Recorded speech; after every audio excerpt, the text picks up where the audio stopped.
असलामुअलैकुम। Good morning सोहणियो, good morning. लो बई एक फिर ठंडी ठंडी ते बरसात भरी गुड मॉर्निंग ਤੁਹਾਨੂੰ ਕਰਨੇ ਆ।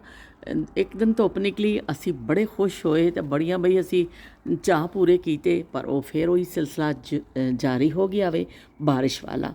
ਤੇ ਠੰਡਕ ਵੀ ਖਾਸੀ ਹੈ ਬਾਹਰ, ਤੇ ਬਸ ਦੂਰੋਂ ਦੂਰੋਂ ਅਸੀਂ ਨਜ਼ਾਰਾ ਕਰ ਸਕਨੇ ਆ।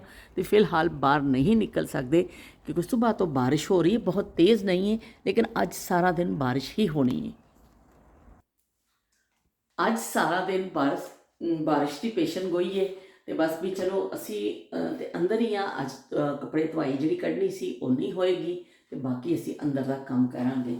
ਤੇ ਕੰਮ ਸ਼ਮ ਕਰਕੇ ਮੈਂ ਬਹੁਤ ਇਸ ਵੇਲੇ ਥੱਕ ਚੁੱਕੀ ਆ, क्योंकि ਅੱਜ ਅਸੀਂ ਮੰਜਾਈ ਕੀਤੀ ਹੈ। ਉੱਪਰ ਵਾਲੇ ਬਾਥਰੂਮ ਦੀ ਚੰਗੀ ਤਰ੍ਹਾਂ ਸਫਾਈ ਸਫੂਈ ਹੋ ਗਈ ਹੈ। ਇਨਸ਼ਾਅੱਲਾ ਮੈਂ ਤੁਹਾਨੂੰ ਦਿਖਾਵਾਂਗੀ ਕਿ ਉੱਪਰ ਦਾ ਪੋਰਸ਼ਨ ਜਦੋਂ ਪੂਰਾ ਸਾਫ਼ ਹੋ ਜਾਏਗਾ। ਪਰ ਰੋਜ਼ਾਨਾ ਮੈਂ ਉੱਠ ਕੇ ਨਾਸ਼ਤਾ ਕਰਨੀ ਆ ਤੇ ਬਸ ਦੌੜ ਜਾਣੀ ਉੱਪਰ, ਤੇ ਫਿਰ ਸਫਾਈ ਸਫਾਈ ਸਫਾਈ, काम काम काम और बस काम। कायदे आज़म शायद मेरे लिए ही कह के गए सन। ਤੇ ਅਸੀਂ ਜਿਹੜਾ ਨਾ ਹੁਣ ਇੰਨੀ ਸ਼ਦੀਦ ਭੁੱਖ ਲੱਗੀ, ਯਕੀਨ ਮੰਨੋ। ਤੇ ਮੈਂ ਕਿਹਾ ਹੁਣ ਕੀ ਖਾਵਾਂ, ਉੱਤੋਂ ਤੇ ਆਈ ਆ, ਲੇਕਿਨ ਹੁਣ ਕੁਛ ਖਾਣ ਨੂੰ ਵੀ ਦਿਲ ਕਰ ਰਿਹਾ, ਬਲਕਿ ਕੁਛ ਸ਼ਦੀਦ ਕਿਸਮ ਦਾ ਪੀਣ ਨੂੰ ਦਿਲ ਕਰ ਰਿਹਾ। ਤੇ ਮੈਂ ਹੁਣ ਇਹ ਸੋਚ ਰਹੀ ਸਾਂ ਕਿ ਮੈਂ ਅੱਜ ਬਹੁਤ ਥਕਾਵਟ ਹੋ ਗਈ ਹੈ, ਤੇ ਚਲੋ ਅਸੀਂ ਅੱਜ ਬਣਾਉਂਦੇ ਹਾਂ ਹਲਦੀ ਵਾਲਾ ਦੁੱਧ। ਹਲਦੀ ਵਾਲਾ ਦੁੱਧ ਜਿਹੜਾ ਨਾ ਉਹ ਬਹੁਤ ਅੱਛਾ ਵੇ, ਫਾਇਦੇਮੰਦ ਹੈ, ਕਿ ਜਿਹੜਾ ਤੁਹਾਨੂੰ ਥਕਾਵਟ ਵੀ ਹੋ ਜਾਂਦੀ ਹੈ, ਨਾਲੇ ਦਰਦਾਂ ਸ਼ਰਦਾਂ ਜਿਹੜੀਆਂ ਹੁੰਦੀਆਂ ਨੇ ਨਾ, ਉਸ ਹਵਾਲੇ ਨਾਲ ਹਲਦੀ ਵਾਲਾ ਦੁੱਧ ਬੜਾ ਚੰਗਾ ਵੇ।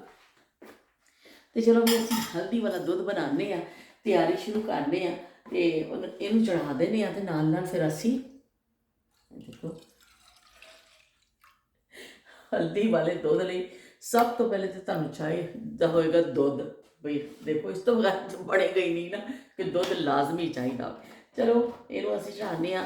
ਇੱਕ ਜਿਹੜੀ ਔਰਤ ਹੈ ਉਹ ਜਾਂਦੀ ਹੈ ਖਿਡੌਣਿਆਂ ਦੀ ਦੁਕਾਨ 'ਤੇ, ਤੇ ਕਹਿੰਦੀ ਹੈ ਭਾਈ ਇਹ ਇਹ ਬਾਂਦਰੀ ਕਿੰਨੇ ਦੀ ਏ? ਉਹ ਦੁਕਾਨ ਵਾਲਾ ਕਹਿੰਦਾ ਆਪਾਂ ਜੀ ਇਹ ਬਾਂਦਰੀ ਨਹੀਂ, ਸ਼ੀਸ਼ਾ ਜੇ।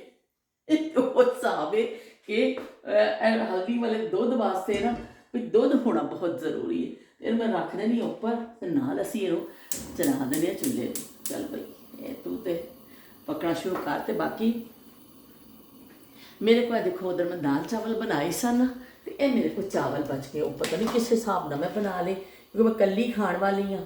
ਤੇ ਹੁਣ ਕਿੰਨੇ ਖਾਵਾਂਗੀ, 2 ਦਿਨ ਤੇ ਮੈਂ ਖਾਂਦੀ ਰਹੀ, ਲੇਕਿਨ ਫਿਰ ਵੀ ਬਚ ਗਏ ਨੇ। ਤੇ ਹੁਣ ਮੈਂ ਅੱਜ ਸੋਚਿਆ ਕਿ ਮੈਂ ਇਹਨੂੰ ਨਾ ਅੱਧੇ ਤੇ ਮੈਂ ਖਾਵਾਂਗੀ, ਮੈਂ ਖਾਵਾਂਗੀ ਅੱਧੇ, ਫਿਰ ਮੈਂ ਇਹਦੇ ਕੱਲ੍ਹ ਦੇ ਅੰਡੇ ਵਾਲੇ ਬਣਾਵਾਂਗੀ।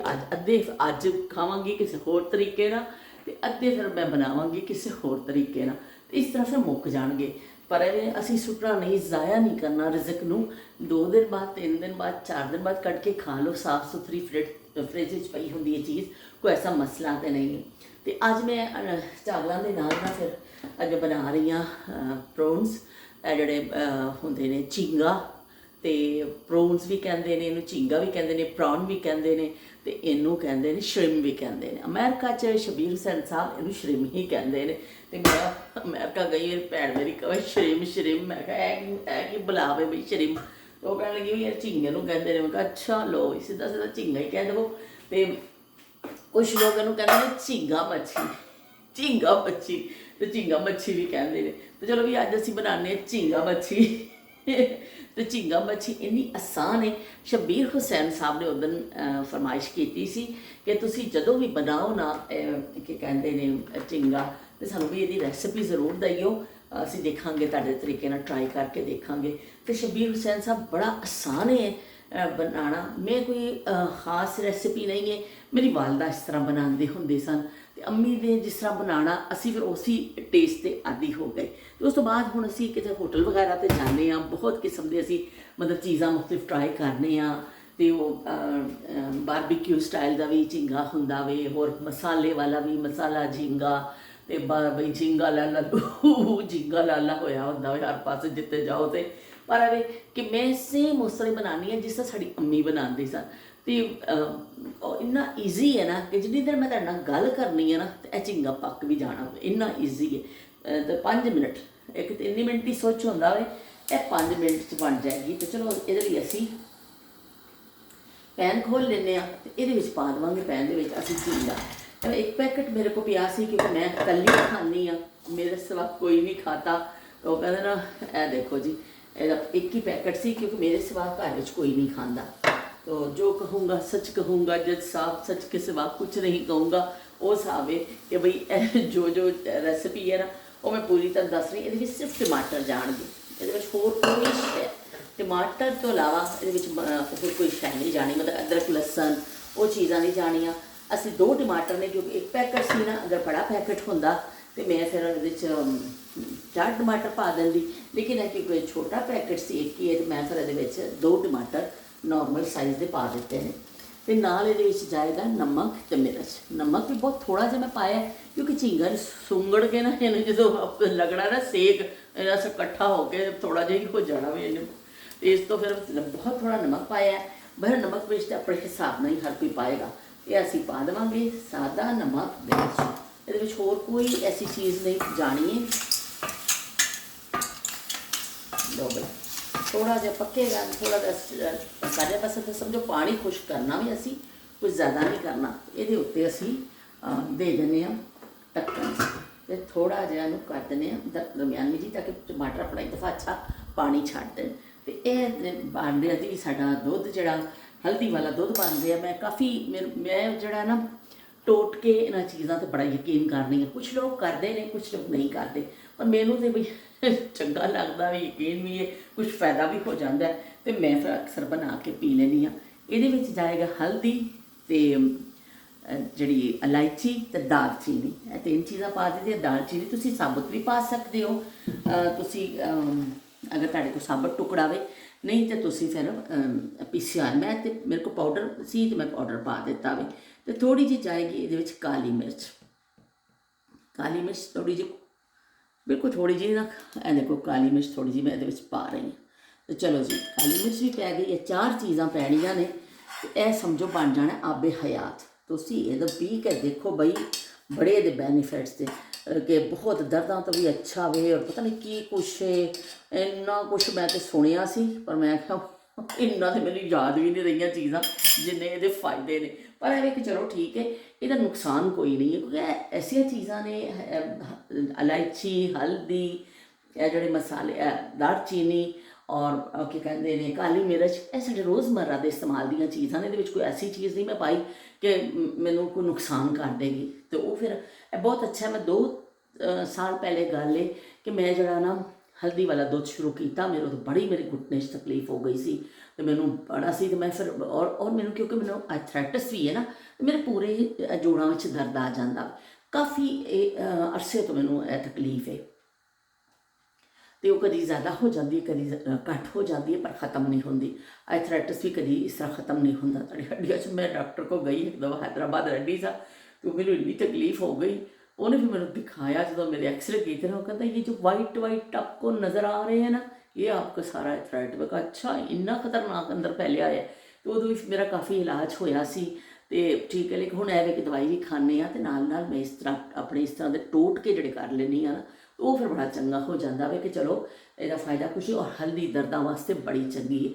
हल्दी इन्नी अच्छी है कि यकीन मनो कि जो नायाब जमाने होंदे सन, तो उदों हल्दी किते भी सट वज जाती सी ना, किसी भी सट वज जानी, तो बस फिर हल्दी ही उपर लाई जाती सी। असी अपने बचपन में भी देखा हुआ चीज़ां, सुनिया सुनाइया गल्लां नहीं ने।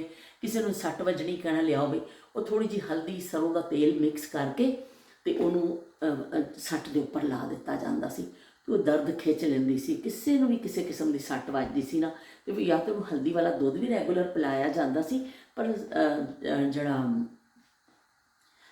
उत्ते सट के उपर हल्दी जरूर बननी जाती सी सरों के तेल च मिक्स करके।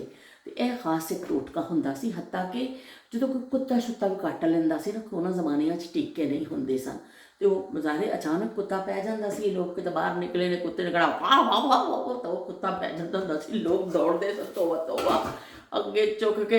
तो पर कुत्ता भी जोड़ा वो पै जाता सी, फड़ लेंदा सी जाके पिछों लत्त, ज़्यादातर पिन्नी के कोलों ना इत्थे दबोचता सी। ओए होए होए दंदां दे निशान होंदे सन।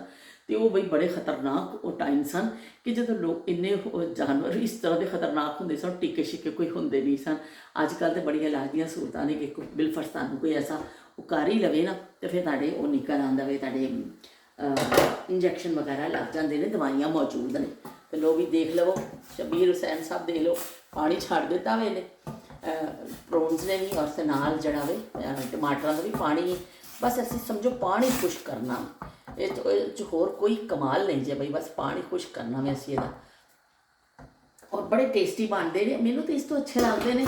ਲਾਜ਼ਮੀ ਜੀ ਗੱਲ ਹੈ, ਹਰ ਕਿਸੇ ਦਾ ਆਪਣਾ ਟੇਸਟ ਹੈ। ਮੈਨੂੰ ਇਸ ਤੋਂ ਚੰਗਾ ਲੱਗਦਾ ਕਿ ਮੇਰੀ ਮਾਂ ਦੇ ਹੱਥ ਦੀ ਰੈਸਪੀ ਹੈ ਤਾਂ ਮੈਨੂੰ ਤਾਂ ਬੜੀ ਚੰਗੀ ਲੱਗਦੀ ਹੈ, ਅਤੇ ਮੈਂ ਫਿਰ ਅਕਸਰ ਇਸ ਤਰ੍ਹਾਂ ਹੀ ਬਣਾ ਕੇ ਖਾਂਦੀ ਹਾਂ। ਅਤੇ ਉਹ ਕੁੱਤੇ ਜਦੋਂ ਕੱਟਦੇ ਹੁੰਦੇ ਸਨ, ਕੁੱਤੇ ਦੇ ਕੱਟੇ 'ਤੇ ਵੀ ਫਿਰ ਉਹ ਲਾ ਦਿੱਤੀ ਜਾਂਦੀ ਸੀ ਹਲਦੀ ਅਤੇ ਲਾਲ ਮਿਰਚਾਂ। ਮੈਂ ਖੁਦ ਆਪਣੀ ਅੱਖ ਨਾਲ ਦੇਖਿਆ, ਮੇਰੀ ਇੱਕ ਦਫਾ ਬੜੀ ਖਾਲਾ ਕੋ ਗਈ, ਮੇਰੀ ਖਾਲਾ ਨੂੰ ਕੁੱਤੇ ਨੇ ਵੱਢ ਲਿਆ।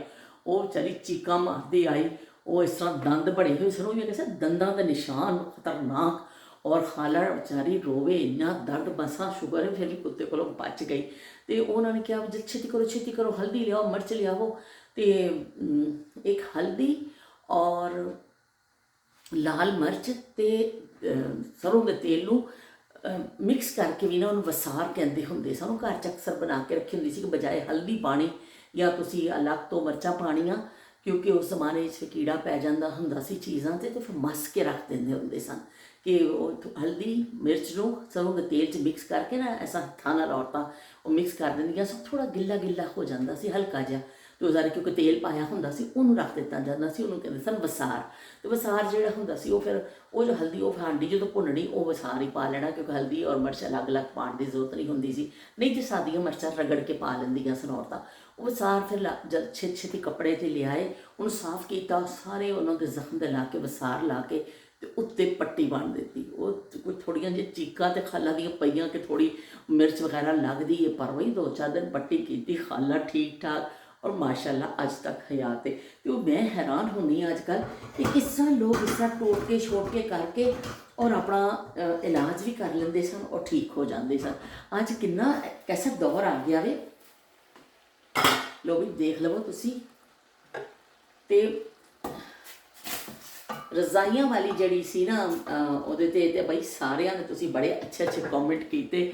ਸ਼ਬੀਰ ਹੁਸੈਨ ਸਾਹਿਬ ਨੇ ਵੀ ਕਿਹਾ ਕਿ ਵੀ ਸਾਡੇ ਘਰ ਵੀ ਮਰੂਨ ਰਜ਼ਾਈਆਂ ਸਨ, ਗਹਿਰੇ ਸਬਜ਼ ਰੰਗ ਦੀਆਂ ਰਜ਼ਾਈਆਂ ਸਨ ਅਤੇ ਕਾਲੀਆਂ ਰਜ਼ਾਈਆਂ, ਸ਼ਨੀਲ ਦੀਆਂ ਰਜ਼ਾਈਆਂ ਸਨ। ਬੜਾ ਅੱਛਾ ਸ਼ਬੀਰ ਹੁਸੈਨ ਸਾਹਿਬ ਨੇ ਕਿਹਾ ਕਿ ਬਈ ਰਜ਼ਾਈਆਂ ਗਈਆਂ ਅਤੇ ਫਿਰ ਉਹ ਰੂਬੀ ਰਜ਼ਾਈ ਆ ਗਈਆਂ, ਉਹ ਜਿਹੜੀਆਂ ਕੰਫਰਟਰ ਕੰਬਲ ਆ ਗਏ, ਅਤੇ ਫਿਰ ਹੁਣ ਤਾਂ ਅਸੀਂ ਕੰਫਰਟਰ ਲੈਂਦੇ ਹਾਂ। ਅਤੇ ਇਸ ਤਰ੍ਹਾਂ ਵਿੱਕੀ ਰਜ਼ਾਈਆਂ ਆ ਗਈਆਂ ਅਤੇ ਬਹੁਤ ਕੁਛ, ਅਤੇ ਹੁਣ ਉਹ ਜ਼ਮਾਨੇ ਹੀ ਨਹੀਂ ਰਹੇ। ਅਤੇ ਵਾਕਈ ਹੁਣ ਤਾਂ ਉਹ ਕਹਿੰਦੇ ਅਸੀਂ ਇੱਥੇ ਅਮਰੀਕਾ 'ਚ ਇਹਨੂੰ ਕੰਫਰਟਰ ਕਹਿੰਦੇ ਨੇ, ਅਤੇ ਅਸੀਂ ਉਹ ਹੀ ਲੈ ਕੇ ਸੌਂਦੇ ਹਾਂ, ਅਤੇ ਜਾਂ ਫਿਰ ਕੰਬਲ ਵਗੈਰਾ ਇਸਤੇਮਾਲ ਹੁੰਦੇ ਨੇ। ਅਤੇ ਹੁਣ ਉਹ ਚੀਜ਼ਾਂ ਨਹੀਂ ਰਹੀਆਂ। ਅਤੇ ਵਾਕਈ ਬਈ ਉਹ ਰੂਹ ਦੀਆਂ ਰਜ਼ਾਈਆਂ ਦੇਖੋ। ਪਰ ਇਹ ਵੀ ਕਿ ਮੈਨੂੰ ਖੁਸ਼ੀ ਇਸ ਗੱਲ ਦੀ ਹੋਈ ਕਿ ਦੇਖੋ ਤੁਹਾਨੂੰ ਯਾਦ ਆਇਆ। ਸ਼ਬੀਰ ਹੁਸੈਨ ਸਾਹਿਬ ਨੇ ਕਿਹਾ ਕਿ ਇੱਕ ਕੰਬਲ ਹੁੰਦਾ ਸੀ, ਉਹ ਇੰਨਾ ਭਾਰੀ ਹੁੰਦਾ ਸੀ, ਉਹ ਥੱਲੇ ਲੱਗਦਾ ਸੀ ਸਾਹ ਰੁਕ ਜਾਣਾ, ਇੰਨਾ ਉੱਤੇ ਜਿਵੇਂ ਕੋਈ ਬੋਰਾ ਆ ਕੇ ਪੈ ਗਿਆ ਇਸ ਤਰ੍ਹਾਂ। ਤਾਂ ਬਿਲਕੁਲ ਤੁਸੀਂ ਠੀਕ ਕਹਿ ਰਹੇ ਹੋ ਕਿ ਮੈਂ ਵੀ ਇੱਕ ਦਫਾ ਜਦੋਂ ਸਊਦੀਆ ਗਈ ਨਾ ਉਮਰੇ ਲਈ, ਅਤੇ ਉਦੋਂ ਮੈਂ ਮੇਰੇ ਖਾਲਾ ਦਾ ਬੇਟਾ ਉੱਥੇ ਰਹਿੰਦਾ, ਅਸੀਂ ਉਹਨਾਂ ਵੱਲ ਚਲੇ ਗਏ। ਅਤੇ ਉਹਨਾਂ ਦੀ ਮਿਸਿਸ ਨੇ ਬੜੇ ਸਾਨੂੰ ਵਿਚਾਰੀ ਨੇ ਕਮਰਾ ਬਿਸਤਰੇ ਨਵੇਂ ਕੱਢ ਕੇ ਦਿੱਤੇ। ਉਹ ਇੰਨਾ ਭਾਰਾ ਕੰਬਲ ਸੀ, ਮੈਨੂੰ ਤਾਂ ਸਮਝ ਹੀ ਨਾ ਆਵੇ, ਲੱਗੇ ਮੇਰਾ ਸਾਹ ਬੰਦ ਹੋ ਜਾਏਗਾ। ਉਹ ਇੰਨਾ ਵਜ਼ਨੀ ਕੰਬਲ, ਡਬਲ ਕੰਬਲ ਹੁੰਦਾ ਸੀ, ਉਹ ਬੜਾ ਵਜ਼ਨੀ। ਮੈਂ ਤਾਂ ਬਈ ਸਵੇਰੇ ਤੋਬਾ ਕੀਤੀ, ਮੈਂ ਕਿਹਾ ਤੁਸੀਂ ਮੈਨੂੰ ਦੇ ਕੇ ਦਿੱਤਾ ਸੀ, ਕੋਈ ਮਾਰਨ ਦੀ ਸਲਾਹ ਸੀ।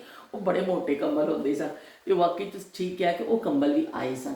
ਅਤੇ ਬਾਕੀ ਹੁਣ ਤਾਂ ਬੜੇ ਲਾਈਟ ਵੇਟ ਕੰਬਲ ਆ ਗਏ ਨੇ ਕਿ ਉਹ 'ਚ ਸਰਦੀ ਤਾਂ ਨਹੀਂ ਲੱਗਦੀ ਹੈ, ਲੇਕਿਨ ਵਜ਼ਨ ਬੜਾ ਘੱਟ ਹੁੰਦਾ ਵੇ। ਪਰ ਹੁਣ ਤਾਂ ਜਦੀਦ ਚੀਜ਼ਾਂ ਆ ਰਹੀਆਂ ਨੇ, ਪਰ ਨਹੀਂ ਰੀਸਾਂ ਹਲੇ ਵੀ ਜਿਹੜੀ ਸਾਡੇ ਦੇਸੀ ਰੂਹ ਦੀ ਕੋਈ ਰੀਸ ਨਹੀਂ ਜੇ। ਅਤੇ ਹੁਣ ਮੈਂ ਇਹਨੂੰ ਛਾਨਾ, ਦੁੱਧ ਤਾਂ ਮੇਰਾ ਹੋ ਗਿਆ ਪੱਕ ਕੇ ਵਿਚਾਰਾ ਪਾਗਲ ਹੋ ਗਿਆ ਵੇ, ਇਹਨੂੰ ਅਸੀਂ ਛਾਨੀਏ।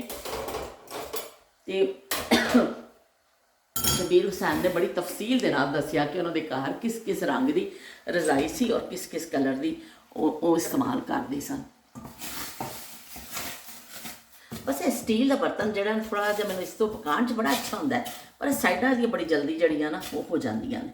ਚਲੋ ਵੀ ਹੁਣ ਪਾਣੀ ਜਦੋਂ ਤੱਕ ਇਹਦਾ ਖੁਸ਼ਕ ਹੋਵੇ, ਅਸੀਂ ਆਪਣਾ ਦੁੱਧ ਉਤਾਰਨੇ ਹਾਂ ਅਤੇ ਦੁੱਧ ਨੂੰ ਛਾਣਨੇ ਹਾਂ, ਅਤੇ ਅਸੀਂ ਬੈਠ ਕੇ ਆਰਾਮ ਦੇ ਨਾਲ ਇਹਨੂੰ ਪੀਆਂਗੇ।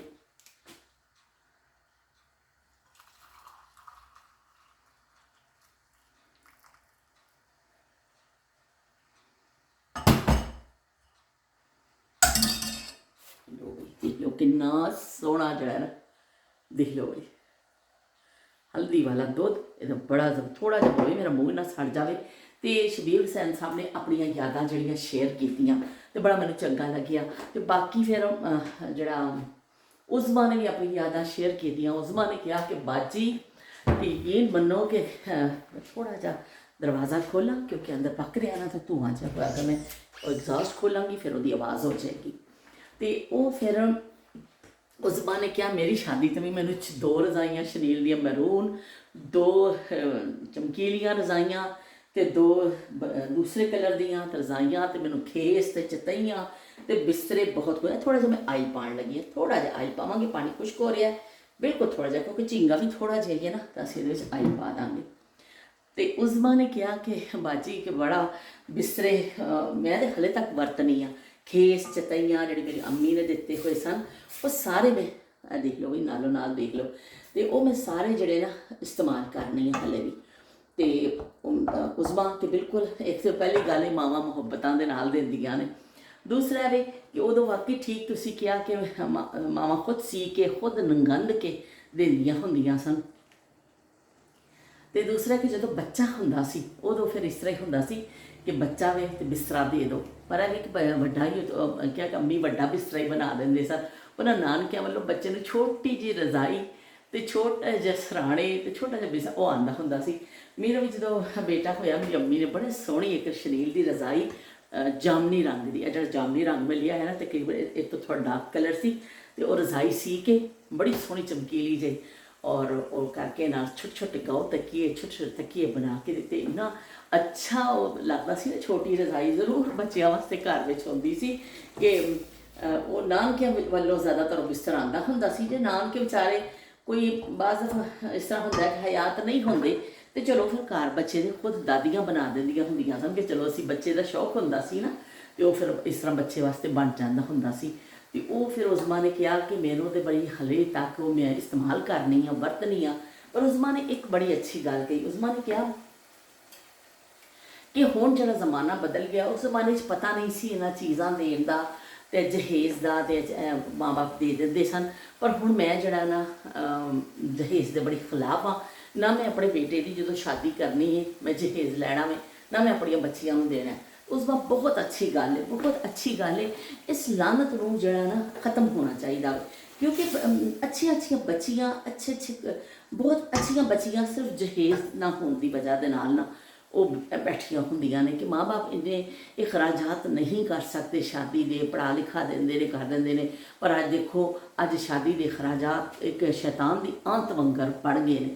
ਤੇ ਇਸ ਇਸਲਾਮ ਨੇ ਜਦੀ ਜੇ ਕਿਹਾ ਕਿ ਸਾਦਗੀ, 2 ਗਵਾਹ ਉੱਧਰੋਂ ਆਉਣ ਤੇ 2 ਗਵਾਹ ਇੱਧਰੋਂ ਆਉਣ ਤੇ ਚਲੋ ਵੀ ਨਿਕਾਹ ਕਰੋ, 5-7 ਬੰਦੇ ਤੁਸੀਂ ਤੇ ਚਲੋ ਬੱਚੀ ਰੁਖਸਤ ਕਰ ਦੇਵੋ। ਕੋਈ ਸ਼ਰਤ ਨਹੀਂ ਹੈ ਕਿ ਧੂਮ ਧੜਕੇ ਦੀ, ਕੋਈ ਸ਼ਰਤ ਨਹੀਂ ਹੈ ਗਰਾਰਿਆਂ ਦੀ, ਕੋਈ ਸ਼ਰਤ ਨਹੀਂ ਵੱਡੇ ਵੱਡੇ ਹਾਲ ਦੀ। ਸਿਰਫ ਇੱਕ ਨਿਕਾਹ ਜਿਹੜਾ ਵੇ ਨਾ ਉਹ 4 ਗਵਾਹਾਂ ਦੀ ਮੌਜੂਦਗੀ 'ਚ ਹੋਣਾ ਚਾਹੀਦਾ ਵੇ। ਤੇ ਬਿਲਕੁਲ ਠੀਕ ਹੈ, ਜਿੰਨੀ ਅਸੀਂ ਸਾਦਗੀ ਅਪਣਾਈਏ ਉਨਾ ਅੱਛਾ ਵੇ।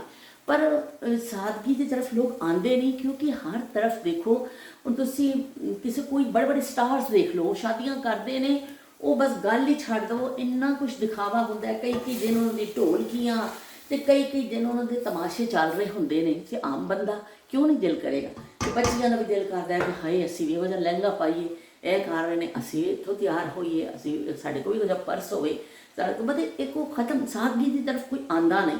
ਔਰ ਸਭ ਤੋਂ ਜ਼ਿਆਦਾ ਜ਼ਿੰਮੇਦਾਰੀ ਜਿਹਨਾਂ ਨੂੰ ਲੋਕ ਦੇਖ ਰਹੇ ਹੁੰਦੇ ਨਾ ਉਹਨਾਂ ਦੀ ਹੁੰਦੀ ਹੈ ਕਿ ਉਹ ਫਨਕਾਰ ਹੋਣ, ਉਹ ਕੋਈ ਬੜੇ ਐਸਾ ਕੋਈ ਬੜਾ ਹੋਵੇ ਬੰਦਾ ਹਸਤੀ ਹੋਵੇ, ਲੋਕ ਉਹਨਾਂ ਨੂੰ ਫਾਲੋ ਕਰ ਰਹੇ ਹੁੰਦੇ ਨੇ। ਤੇ ਫਿਰ ਉਹਨਾਂ ਨੂੰ ਚਾਹੀਦਾ ਕਿ ਸਾਦਗੀ ਇਖਤਿਆਰ ਕਰਨ। ਪਰ ਨਾ ਬਾਈ ਨਾ ਚੰਨ ਨਾ ਸਾਦਗੀ ਵੱਲ ਕੋਈ ਨਹੀਂ ਆਉਂਦਾ। ਹਰ ਕੋਈ ਕਹਿੰਦਾ ਕਿ ਬਸ ਬਈ ਸ਼ੋਸ਼ਾ ਕਰਨੀ ਹੈ, ਆਪਣੇ ਅਰਮਾਨ ਪੂਰੇ ਕਰਨੇ ਨੇ। ਇਸ ਤੋਂ ਬਹਿਰ ਮੈਂ ਖੁਦ ਇਸ ਹੱਕ ਵਿੱਚ ਹੀ ਹਾਂ ਕਿ ਜਿਹੜਾ ਨਾ ਜਹੇਜ਼ ਨਹੀਂ ਹੋਣਾ ਚਾਹੀਦਾ ਤੇ ਜਿਹੜਾ ਸ਼ਾਦੀ ਸਾਦਗੀ ਨਾ ਕਰਨੀ ਚਾਹੀਦੀ। ਇਹ ਲੋ ਦੇਖ ਲਓ ਬਈ ਹੁਣ ਸਾਡਾ ਝੀਂਗਾ ਬਰਾਦਰਾਨੇ ਇਸਲਾਮ ਦੇਖ ਲੈ ਵੀ ਬਰਾਦਰਾਨੇ, ਤੁਸੀਂ ਇਹ ਦੇਖ ਲਓ ਕਿ ਵੀ ਝੀਂਗਾ ਸਾਡਾ ਤਕਮੀਲ ਦੇ ਮਰਾਹਿਲ ਵਿੱਚ। ਮੈਂ ਅੱਗ ਥੋੜੀ ਜਿਹੀ ਤੇਜ਼ ਕਰਾਂ ਨਾ ਤਾਂ ਜਲਦੀ ਹੋ ਜਾਏ, ਪਰ ਇਹ ਸਾਈਡਾਂ ਤੋਂ ਜਿਹੜਾ ਨਾ ਇਹ ਸਟੀਲ ਦਾ ਬਰਤਨ ਹੈ ਉਹ ਵੀ ਲੱਗਣਾ ਸ਼ੁਰੂ ਹੋ ਜਾਂਦਾ। ਤੇ ਬਸ ਇਹ ਤਕਰੀਬਨ ਤਕਮੀਲ के मराहिल में है। ਮੈਨੂੰ ਜ਼ਰਾ ਜਿਹਾ ਇਹਦੇ ਵਿੱਚ ਆਇਲ ਘੱਟ ਲੱਗ ਰਿਹਾ, ਥੋੜਾ ਜਿਹਾ ਮੈਂ ਹੋਰ ਪਾ ਦਾਂਗੀ ਕਿ ਬਿਲਕੁਲ ਉਹ ਨਾ ਹੋਵੇ। ਵੈਸੇ ਤਾਂ ਬਿਲਕੁਲ ਹੈ ਤਿਆਰ। ਚਲੋ ਤੇ ਉਜ਼ਮਾ ਨੇ ਇਹ ਗੱਲ ਕਹੀ ਤੇ ਬਈ ਮੈਨੂੰ ਤਾਂ ਖੁਦ ਬੜਾ ਚੰਗਾ ਲੱਗਿਆ ਕਿ ਇਹ ਚੀਜ਼ਾਂ ਜਿਹੜੀਆਂ ਨਾ ਖਤਮ ਹੋਣੀਆਂ ਚਾਹੀਦੀਆਂ ਨੇ, ਸਾਨੂੰ ਸਾਦਗੀ ਦੀ ਤਰਫ ਆਉਣਾ ਚਾਹੀਦਾ ਵੇ। ਤੇ ਬਾਕੀ ਜਿਹੜਾ ਸ਼ਮਾ ਚੌਧਰੀ ਨੇ ਵੀ ਲਿਖਿਆ ਕਿ ਉਹ ਹੋ ਮੈਨੂੰ ਯਾਦ ਆ ਗਿਆ ਕਿ ਸਾਡੇ ਘਰ ਵੀ ਮੈਰੂਨ ਕਲਰ ਦੀਆਂ ਰਜ਼ਾਈਆਂ ਸਨ। ਮੈਂ ਕਿਹਾ ਸੀ ਨਾ ਕਿ ਮੈਰੂਨ ਕਲਰ ਤੇ ਬਹੁਤ ਹੀ ਮਸ਼ਹੂਰ ਸੀ ਕਿ ਉਹ ਸਾਰਿਆਂ ਦੇ ਘਰਾਂ 'ਚ ਹੁੰਦਾ ਸੀ, ਰਜ਼ਾਈ ਵਿੱਚ ਮੈਰੂਨ ਕਲਰ, ਅਗਰ ਜ਼ਿਆਦਾ ਨਹੀਂ ਤਾਂ ਦੂਜੇ ਕਲਰ ਵੀ ਹੁੰਦੇ ਸਨ। ਸ਼ਬੀਰ ਹੁਸੈਨ ਨੇ ਜਿਵੇਂ ਕਿਹਾ ਸਬਜ਼ ਰੰਗ ਵੀ ਹੁੰਦਾ ਸੀ, ਲੇਕਿਨ ਜ਼ਿਆਦਾ ਮੈਰੂਨ, ਬਾਈ ਹਰ ਮੈਰੂਨ ਹਿੱਟ ਕਲਰ ਸੀ। ਤੇ ਉਹ ਫਿਰ ਜਿਹੜਾ ਨਾ ਸ਼ਮਾ ਨੇ ਕਿਹਾ ਕਿ ਮੇਰੇ ਘਰ ਵੀ ਹੈਗੀਆਂ ਸਨ ਰਜ਼ਾਈਆਂ, ਅਸੀਂ ਬਚਪਨ 'ਚ ਲੈਂਦੇ ਹੁੰਦੇ ਸਾਂ, ਮੇਰੇ ਹਾਫਜ਼ਿਆਂ ਵਿੱਚ ਬਿਲਕੁਲ ਮੈਨੂੰ ਚੰਗੀ ਤਰ੍ਹਾਂ ਯਾਦ ਹੈ ਬਈ ਹੁੰਦੀਆਂ ਸਨ ਉਹ ਰਜ਼ਾਈਆਂ। ਤੇ ਮੈਂ ਕੀ ਕਹਿੰਦੇ ਨੇ ਲਈਆਂ ਹੋਈਆਂ ਨੇ, ਪਰ ਮੇਰੀ ਅੰਮੀ ਦੇ ਵਿੱਚ ਜਹੇਜ਼ 'ਚ ਮਿਲੀਆਂ ਸਨ। ਤੇ ਦੇਖੋ ਤੁਸੀਂ ਕੀ ਕਹਿੰਦੇ ਨੇ ਆਪਣੀ ਯਾਦ ਸ਼ੇਅਰ ਕੀਤੀ, ਤਾਂ ਮੈਂ ਇੱਕ ਜ਼ਿਕਰ ਕੀਤਾ ਇਸ ਚੀਜ਼ ਦਾ, ਤੁਹਾਡੇ ਹਾਫਜ਼ਿਆਂ ਵਿੱਚ ਉਹ ਚੀਜ਼ ਆ ਗਈ ਕਿ ਤੁਸੀਂ ਕਿਹਾ ਕਿ ਹਾਂ ਜੀ ਵਾਕਈ ਇਹ ਚੀਜ਼ ਹੁੰਦੀ ਸੀ। ਤੇ ਇਸ ਤਰ੍ਹਾਂ ਅਸੀਂ ਮਿਲ ਕੇ ਨਾ ਆਪਣੇ ਉਸ ਚੀਜ਼ ਨੂੰ ਯਾਦ ਕਰ ਲੈਂਦੇ ਹਾਂ। ਉਜ਼ਮਾ ਨੇ ਤਾਂ ਮੈਨੂੰ ਬੜੀ ਚੰਗੀ ਆਫਰ ਕੀਤੀ। ਉਜ਼ਮਾ ਨੇ ਕਿਹਾ ਵੀ ਤੁਸੀਂ ਜਦੋਂ ਆਓਗੇ ਨਾ ਮੇਰੇ ਕੋਲ ਲਾਹੌਰ, ਤੇ ਮੈਂ ਤੁਹਾਨੂੰ ਮੰਜੀ ਤੇ ਸੁਆਣਾ ਵੇ ਤੇ ਤੁਹਾਨੂੰ ਦੇਸੀ ਰੂਹ ਦੀ ਰਜ਼ਾਈ ਵੀ ਦੇਣੀ ਹੈ, ਤੁਸੀਂ ਫਿਕਰ ਨਾ ਕਰੋ, ਤੁਸੀਂ ਮੇਰੇ ਕੋਲ ਆਵੋ, 2-4 ਦਿਨ ਰਹੋ ਮੇਰੇ ਕੋਲ ਤੇ ਮੈਂ ਤੁਹਾਨੂੰ ਦੇਵਾਂਗੀ ਮੰਜੀ ਬਿਸਤਰਾ ਬਿਲਕੁਲ ਦੇਸੀ ਸਟਾਈਲ ਵਾਲਾ। ਤੇ ਮੈਂ ਕਿਹਾ ਚਲੋ ਠੀਕ ਹੈ ਬਈ, ਇਨਸ਼ਾਅੱਲਾ ਜਦੋਂ ਵੀ ਆਏ ਉਜ਼ਮਾ ਤੁਹਾਡੀ ਪੇਸ਼ਕਸ਼ ਦਾ ਬੇਇੰਤਹਾ ਸ਼ੁਕਰੀਆ। ਤੇ ਮੈਂ ਇਨਸ਼ਾਅੱਲਾ ਜਦੋਂ ਵੀ ਕਦੀ ਆਈ ਫਿਰ ਜ਼ਰੂਰ ਆਵਾਂਗੀ, ਦੇਸੀ ਰਜ਼ਾਈ ਵੀ ਲਵਾਂਗੇ ਤੇ ਮੰਜੀ 'ਤੇ ਬਹਿ ਕੇ ਰੋਟੀ ਵੀ ਖਾਵਾਂਗੇ। ਅਸੀਂ ਮੰਜੀ 'ਤੇ ਬਹਿ ਕੇ ਰੋਟੀ ਖਾਣ ਦਾ ਆਪਣਾ ਹੀ ਮਜ਼ਾ ਹੈ। ਤੁਸੀਂ ਭਾਵੇਂ ਕਿੰਨੀਆਂ ਕੀ ਕਹਿੰਦੇ ਨੇ ਅੱਛੇ ਟੇਬਲਾਂ 'ਤੇ ਬੈਠ ਜਾਵੋ ਤੇ ਤੁਸੀਂ ਕਰ ਲਓ, ਲੇਕਿਨ ਜੋ ਮੰਜੀ 'ਤੇ ਬਹਿ ਕੇ ਰੋਟੀ ਖਾਣ ਦਾ ਮਜ਼ਾ ਹੈ ਨਾ, ਉਹ ਕਿਸੇ ਹੋਰ ਚੀਜ਼ 'ਚ ਨਹੀਂ। ਚਲੋ ਵੀ ਸਾਡਾ ਗੱਲ ਕਰਦੇ ਕਰਦੇ ਸਾਡਾ ਝੀਂਗਾ ਹੋ ਗਿਆ ਤਿਆਰ। ਤੇ ਇੱਕ ਮੈਨੂੰ ਮੈਸੇਜ ਆਇਆ ਸਨਾ ਖਾਨ ਦਾ। ਉਹ ਸਨਾ ਨੇ ਵੀ ਐਸਾ ਕਰਕੇ ਨਾ ਬੜਾ ਇੱਕ ਦਿਲ ਬਣਾ ਕੇ ਭੇਜ ਦਿੱਤਾ, ਹੋਰ ਕੁਛ ਦਿਲ ਭੇਜ ਦਿੱਤਾ ਮੈਨੂੰ। ਵੀ ਜਿਹੜਾ ਦਿਲ ਦੇ ਦਿੱਤਾ ਫਿਰ ਉਹਨੇ ਪਿੱਛੇ ਕੀ ਰੱਖਿਆ, ਬਸ ਵੇ ਮੈਂ ਦਿਲ ਤੇਰੇ ਕਦਮਾਂ 'ਚ ਰੱਖਿਆ, ਵੇ ਮੈਂ ਦਿਲ ਤੇਰੇ ਕਦਮਾਂ 'ਚ ਰੱਖਿਆ, ਤੂੰ ਪੈਰ ਟਪਾ ਤੇ ਸਹੀ, ਤੂੰ ਪੈਰ ਟਪਾ ਤੇ ਸਹੀ, ਦਿਲ ਤੋੜੇਂਗਾ ਤੇ ਦੇ ਦਿਆਂਗੀ ਜਾਨ, ਵੇ ਜਾ ਕੇ ਵਖਾ ਤੇ ਸਹੀ, ਵੇ ਜਾ ਕੇ ਵਖਾ ਤੇ ਸਹੀ, ਵੇ ਮੈਂ ਦਿਲ ਤੇਰੇ ਕਦਮਾਂ 'ਚ ਰੱਖਿਆ। ਤੇ ਲੋਕ ਦਿਲ ਕਦਮਾਂ 'ਚ ਰੱਖਿਆ। ਤੇ ਇਹ ਹੁਣ ਬਣ ਗਿਆ ਜੇ ਜਿਹੜਾ ਝੀਂਗਾ ਮੱਛੀ, ਇਹਨੂੰ ਕਹਿੰਦੇ ਨੇ ਝੀਂਗਾ ਮੱਛੀ, ਕਈ ਜਗ੍ਹਾ ਇਹਨੂੰ ਕਿਹਾ ਜਾਂਦਾ ਝੀਂਗਾ ਮੱਛੀ ਬਣ ਗਈ ਜੇ ਬਈ। ਤੇ ਬਸ ਬਿਲਕੁਲ ਤਕਮੀਲ ਦੇ ਜਦੋਂ ਮਰਾਹਿਲ 'ਚ ਹੋਏਗੀ ਨਾ ਝੀਂਗਾ ਮੱਛੀ, ਉਹਦੇ ਵਿੱਚ ਥੋੜ੍ਹੀ ਜਿਹੀ ਅਸੀਂ ਪਾ ਦੇਵਾਂਗੇ ਕਾਲੀ ਮਿਰਚ। ਮੇਰੇ ਕੋਲ ਜ਼ਿਆਦਾ ਨਿਕਲ ਆਏਗੀ, ਮੈਂ ਥੋੜ੍ਹੀ ਜਿਹੀ ਪਾਣੀ ਹੈ, ਬਾਕੀ ਛੱਡ ਦੇਣੀ ਆ। ਤੇ ਲਓ ਬਈ ਇਹ ਸਾਡਾ ਝੀਂਗਾ ਹੋ ਗਿਆ ਜੇ ਤਿਆਰ। ਤੇ ਇਹਨੂੰ ਤੁਸੀਂ ਕੀ ਕਹਿੰਦੇ ਨੇ ਸ਼ਬੀਰ ਹੁਸੈਨ ਸਾਹਿਬ ਕਦੀ ਤੁਸੀਂ ਟਰਾਈ ਕਰਿਓ ਤੇ ਖਾ ਕੇ ਫਿਰ ਕਰਕੇ ਫਿਰ ਮੈਨੂੰ ਦੱਸਿਓ ਜ਼ਰੂਰ ਕਿ ਕੈਸਾ ਲੱਗਿਆ ਤੁਹਾਨੂੰ। ਬਸ ਇਹਨੇ ਆਇਲ ਛੱਡ ਦਿੱਤਾ, ਦੇਖ ਲਓ ਤੁਹਾਡੇ ਸਾਹਮਣੇ ਮੈਂ ਪਾਇਆ ਸੀ। ਔਰ ਬਸ ਗੱਲਾਂ ਕਰਦੀ ਦੇਖਤੇ ਹੀ ਦੇਖते कहते ना बच्चे जवान हो गए, देखते ही देखते ये हो गया, देखते ही देखते मौसम बदल गया, तो देखते ही देखते ये हो गया। तो बस देखते ही देखते ना यह पक गया जे झींगा। ये आयल निकल आया वो बिल्कुल आयल इन्हें छड़ दिता है। देख लो हुण असीं चुल्हा इहदा कर देने बंद। चलो ਇਹਨੂੰ ਤੁਸੀਂ ਬੋਇਲ ਰਾਈਸ ਦੇ ਨਾਲ ਖਾਓ। ਅੰਮੀ ਸਾਡੇ ਜਿਹੜੇ ਨਾ ਬੋਇਲ ਰਾਈਸ ਦੇ ਨਾਲ ਹੀ ਖਾਂਦੇ ਸਨ। ਸਾਨੂੰ ਬਚਪਨ ਤੋਂ ਬਸ ਉਸੇ ਚੀਜ਼ ਦੀ ਆਦਤ ਪਈ ਹੋਈ ਹੈ। ਬਚਪਨ ਦੀਆਂ ਕੁਛ ਆਦਤਾਂ ਜਿਹੜੀਆਂ ਬੜੀਆਂ ਖਤਰਨਾਕ ਹੁੰਦੀਆਂ ਨੇ ਕਿ ਉਹ ਛੁੱਟਦੀਆਂ ਨਹੀਂ ਜੇ ਬਈ, ਜੋ ਮਰਜ਼ੀ ਕਰ ਲਵੋ। ਤੇ ਚਲੋ ਹੁਣ ਮੇਰਾ ਦੁੱਧ ਵੀ ਜਿਹੜਾ ਇਸ ਤਰ੍ਹਾਂ ਹੋ ਗਿਆ, ਜਿਹੜਾ ਅਸੀਂ ਹਲਦੀ ਵਾਲਾ ਬਣਾਇਆ ਵੇ ਕਿ ਪੀਣ ਵਾਲਾ ਹੋ ਗਿਆ। ਤੇ ਚਲੋ ਇੱਥੇ ਬਹਿੰਦੇ ਹਾਂ, ਥੋੜ੍ਹਾ ਜਿਹਾ ਸਾਹ ਲੈਂਦੇ ਹਾਂ, ਕਿਉਂਕਿ ਮੈਂ ਅੱਜ ਖਾਸੀ ਥੱਕ ਗਈ ਨਾ ਕੰਮ ਕਰਕੇ। ਇੱਕ ਲਾਇਬਾ ਦਾ ਵੀ ਮੈਸੇਜ ਆਇਆ, ਲਾਇਬਾ ਨੇ ਵੀ ਬਈ ਇੱਕ ਦਿਲ ਭੇਜ ਦਿੱਤਾ ਜੇ, ਬਸ ਹੋਰ ਕੁਝ ਨਹੀਂ। ਲਾਇਬਾ ਨੇ ਕੋਈ ਸਾਰੇ ਅਲਫਾਜ਼ ਮੁੱਕ ਗਏ ਲਾਇਬਾ ਦੇ ਕੋਲ। ਲਾਇਬਾ ਨੇ ਸ਼ੁਕਰ ਹੈ ਆਪਣਾ ਦਿਲ ਭੇਜ ਦਿੱਤਾ ਵੇ। ਤੇ ਬਾਕੀ ਸੁਲਤ ਹੁਸੈਨ ਨੇ ਬਈ ਐਸਾ ਠੇਂਗੇ ਸਾਨੂੰ ਦਿਖਾ ਦਿੱਤੇ ਨੇ ਦੋ। ਅਸੀਂ ਜੋ ਕਹਿੰਦੇ ਨਾ ਠੇਂਗਾ, ਇਸ ਤਰ੍ਹਾਂ ਕਹਿੰਦੇ ਨੇ ਸਰ ਠੇਂਗਾ ਦਿਖਾਇਆ ਜਾਂਦਾ ਸੀ। ਪਰ ਅੱਜ ਕੱਲ੍ਹ ਬਈ ਇਹ ਬੜਾ ਮਸ਼ਹੂਰ ਹੈ ਕਿ ਬਈ ਤੂੰ ਬੜਾ ਚੰਗਾ ਕੰਮ ਕੀਤਾ ਬਈ। ਤੇ ਉਸ ਤਰ੍ਹਾਂ ਜਿਹੜਾ ਅੱਜ ਕੱਲ੍ਹ ਠੇਂਗੇ ਦਾ ਮਫਹੂਮ ਕੁਛ ਹੋਰ ਹੋ ਗਿਆ ਵੇ। ਤੇ ਇਸਮਾਈਲ ਬੇਗ ਸਾਹਿਬ ਦਾ ਮੈਸੇਜ ਆਇਆ ਸੀ ਪਰਸੋਂ, ਕਮੈਂਟ ਆਇਆ ਸੀ, ਤੇ ਉਹਦੇ ਤੇ ਜਿਹੜਾ ਨਾ ਮੈਨੂੰ ਸਮਝ ਨਹੀਂ ਲੱਗੀ ਸੀ ਉਹਨਾਂ ਨੇ ਜਿਹੜੇ ਅਲਫਾਜ਼ ਲਿਖੇ ਸਨ ਕਿ ਇਹ ਕਿਹੜਾ ਗਾਣਾ ਵਾ। ਤੇ ਉਹਨਾਂ ਨੇ ਫਿਰ ਇੱਕ ਧਮਕੀ ਇਸ ਕਮੈਂਟ ਕਰ ਦਿੱਤਾ, ਧਮਕੀ ਆਈ ਹੈ ਵੀ ਬੜੀ ਸ਼ਦੀਦ ਕਿਸਮ ਦੀ ਕਿ ਮੇਰੀ ਪਸੰਦ ਦਾ ਗਾਣਾ ਸੁਣਾਓ ਨਹੀਂ ਤਾਂ ਦੇਖ ਲਈਓ ਫਿਰ। ਤੇ ਉਹ ਮੈਨੂੰ ਜਿਹੜਾ ਨਾ ਉਹ ਥੋੜ੍ਹਾ ਜਿਹਾ ਜ਼ਿਹਨ 'ਚ ਆਇਆ ਕਿ ਚਲੋ ਮੈਂ ਕੋਸ਼ਿਸ਼ ਕਰਨੀ ਹੈ, ਕਿਉਂਕਿ ਇੰਨਾ ਅਰਸਾ ਹੋ ਗਿਆ ਹੁਣ ਜਿਹੜੇ ਅਸੀਂ ਗਾਣੇ ਉਸ ਜ਼ਮਾਨੇ 'ਚ ਸੁਣਨੇ ਸਾਂ ਕਰਨੇ ਸਾਂ ਪੂਰਾ ਤਾਂ ਮੈਨੂੰ ਹਰ ਕੋਈ ਵੀ ਯਾਦ ਨਹੀਂ ਹੈ, ਛੋਟੇ ਛੋਟੇ ਅੱਗੋਂ ਪਿੱਛੋਂ ਥੋੜ੍ਹੇ ਜਿਹੇ ਨਾ ਇਸ ਤਰ੍ਹਾਂ ਕਰਕੇ ਯਾਦ ਹੋ ਜਾਂਦੇ ਨੇ, ਬਾਕੀ ਪੂਰਾ ਗਾਣਾ ਤਾਂ ਮੈਨੂੰ ਹਰ ਕੋਈ ਵੀ ਯਾਦ ਨਹੀਂ। ਬਹਿਰਹਾਲ ਚਲੋ ਕੋਸ਼ਿਸ਼ ਕਰਨੇ ਆ, ਇੱਕ ਘੁੱਟ ਦੁੱਧ ਪੀਏ ਫਿਰ ਗਾਉਂਦੇ ਆ। ਹੋਏ ਹੋਏ ਹੋਏ ਬਈ, ਇਹਦਾ ਜ਼ਾਇਕਾ ਵੀ ਬੜਾ ਚੰਗਾ, ਜੇ ਤੁਸੀਂ ਪੀ ਕੇ ਦੇਖੋ ਨਾ ਟੇਸਟ ਵਿੱਚ ਵੀ ਬਹੁਤ ਅੱਛਾ ਹੈ, ਬਗੈਰ ਚੀਨੀ ਦੇ। ਮੈਂ ਚੀਨੀ ਨਹੀਂ ਪਾਉਂਦੀ ਹਾਂ, ਬਗੈਰ ਚੀਨੀ ਦੇ ਹੀ ਬਹੁਤ ਮਜ਼ੇਦਾਰ ਲੱਗਦਾ ਹੈ, ਇਹਦਾ ਟੇਸਟ ਆਉਂਦਾ ਵਾ।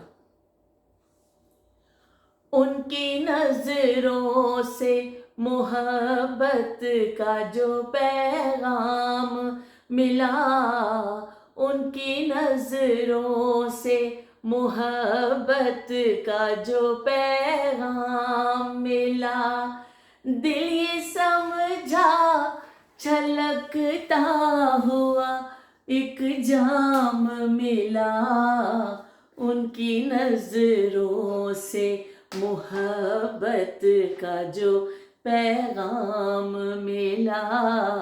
चलो भी सुना दिता है, जे रूना लैला ने किते सुन लिया ना ਉੱਥੋਂ ਹੀ ਉਹਨੇ ਕੋਈ ਖਿੱਚ ਕੇ ਮਾਰਨੀ ਸ਼ਾਇਦ ਕਿ ਤੂੰ ਮੇਰੇ ਗਾਣੇ ਦਾ ਅਸ਼ਰ ਕੀ ਕੀਤਾ ਹੋਵੇ।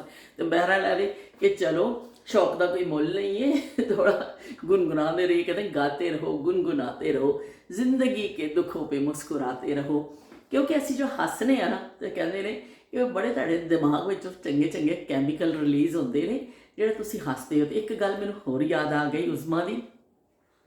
उज़मा कहती आपकी बहन ने एक फैसला किया है कि आपकी बहन अब डार्क डार्क कलर पहनेगी, आपकी बहन जो है आपको देखती है डार्क कपड़ों में तो बड़े अच्छे लगते हैं।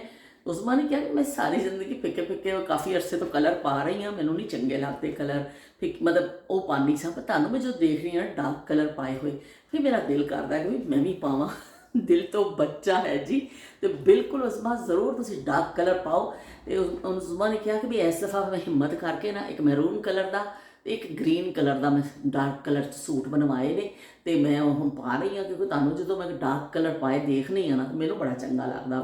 तो भी उसमें पसंद अपनी अपनी, नसीब अपना अपना।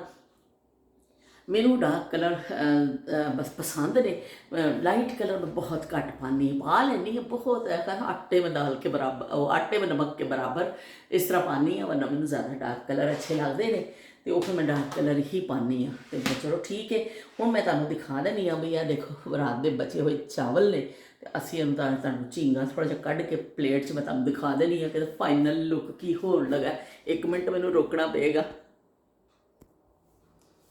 लो देख लो जी, प्लेट में मैं कढ़ के लैके आ गई हाँ, जबरदस्त तैयार होया वे, खुशबू बड़ी अच्छी आ रही है, इन्ना चंगा पिया लगता वे। चलो मैं एक बुरकी तुहानू मेरा दुध भी हो तो पिया वे बग्गे विच, लेकिन चलो मैं तुहानू खा के भी दिखा देनी है। एक निवाला एक ऐसा वे बहुत ज़बरदस्त बनिया झींगा मच्छी। अज मैनू अपनी मम्मा बहुत याद आ गई, मेरी माँ याद आ गई कि मेरे माँ इस तरह बनाती होंदी सी। ओए होए होए होए, सदके थीवा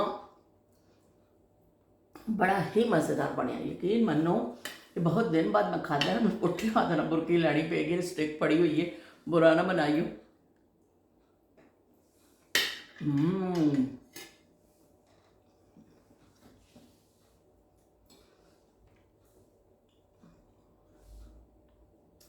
बुरा ना मनाना मेरी गल दा, रब ने बनाई कोई जात नहीं, हर बंदा मास दा बनाया उसने, लाल लहू सारियां च पाया उसने।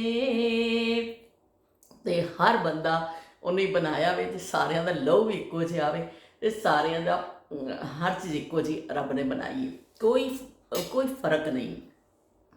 तो रब ने ना सरहदां बनाइया ने, तो ना कुछ किता इंसानों की बनाई हुई चीज़ां ने, तो इंसान एक दूसरे को नुकसान पहुँचा रहे हैं। तो चलो बई ਹੁਣ ਮੈਨੂੰ ਤਾਂ ਇੰਨਾ ਚੰਗਾ ਪਿਆ ਲੱਗਦਾ, ਮੇਰਾ ਹੱਥ ਨਹੀਂ ਪਿਆ ਰੁਕਦਾ, ਯਕੀਨ ਮੰਨੋ।